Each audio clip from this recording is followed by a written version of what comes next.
रातों की वीरानियों में, अंधेरी सातों की वहशतों में, दिल जब शिद्दते दर्दे तन्हाई से डर जाता है, तो मेरे वजूद को जला बख्शती है वो एक चांद सी लड़की।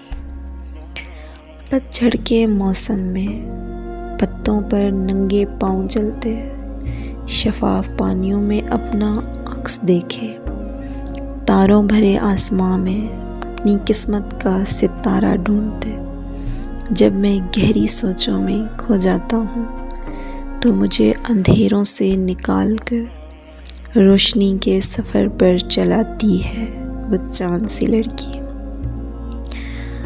गर्मियों की पुररौनक शामों में गाँव में किसी पगडंडी किनारे चलते, लाहासिल सोचों में मुर्दा दिल इंसानों के बेइंतहा हुजूम में, जब मैं गिरने लगता हूँ तो मुझे संभालती है वो चांद सी लड़की।